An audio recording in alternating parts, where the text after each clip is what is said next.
इतिहास की गवाही देती हुई बहती जा रही है।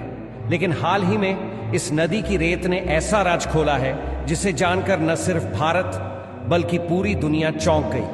आईआईटी रोपार के कुछ रिसर्चर्स जो एक सामान्य सॉइल स्टडी के लिए सतलुज की रेत को एनालाइज कर रहे थे, लेकिन तभी उन्हें कुछ ऐसा मिला जो उन्होंने कभी सोचा भी नहीं था।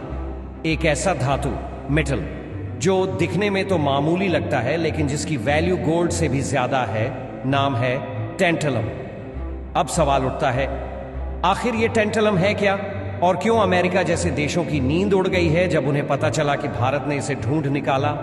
टंटालम, एक ऐसा नाम जो शायद आपने कभी सुना भी नहीं होगा, लेकिन आने वाले वक्त में यही नाम हेडलाइंस में छाया रहेगा, क्योंकि ये कोई आम धातु नहीं, ये है भविष्य की जरूरत। इस मेटल की सबसे अनोखी बात है इसकी साइलेंस।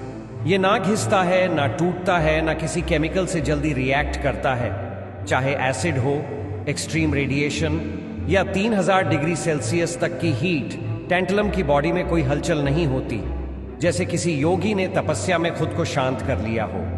मेडिकल वर्ल्ड में इसे बायोकम्पैटिबल मेटल माना जाता है, यानी अगर इसे इंसान के शरीर में लगाया जाए तो ना ये इन्फेक्शन देता है ना एलर्जी। इसीलिए इसे पेसमेकर्स, डेंटल स्क्रूज और ब्रेन इम्प्लांट्स में यूज किया जाता है, वो भी ऐसी जगहों पर जहां किसी भी और मेटल को डालने का मतलब होता रिजेक्शन या रिस्क। पर यह तो बस शुरुआत है। टैंटलम का इस्तेमाल इलेक्ट्रॉनिक्स की दुनिया में एक रेवोल्यूशन की तरह है।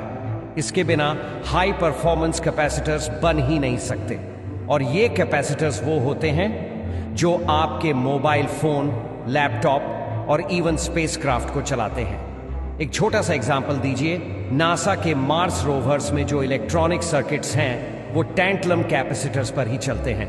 क्यों? क्योंकि मार्स जैसी हार्श एनवायरनमेंट में एक भी स्पार्क या शॉर्ट सर्किट पूरी मिशन को खत्म कर सकता है। और वही मेटल अब भारत के पास है, अपने ही नदी की रेत में।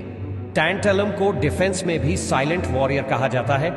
इसका उपयोग होता है स्टेल्थ टेक्नोलॉजी, आर्मर प्लेटिंग और इवन न्यूक्लियर रिएक्टर्स में। जहां यूरेनियम रिएक्शन होता है वहां टैंटलम उसे कंट्रोल करने में मदद करता है। आज पूरी दुनिया इसे फ्यूचर रेडी मटेरियल मानती है, और भारत उसे नेचर ने अपने हाथों दे दिया है। जब आईआईटी रोपार के साइंटिस्ट्स ने सतलुज की रेत में यह डिस्कवरी की, तब शायद उन्हें भी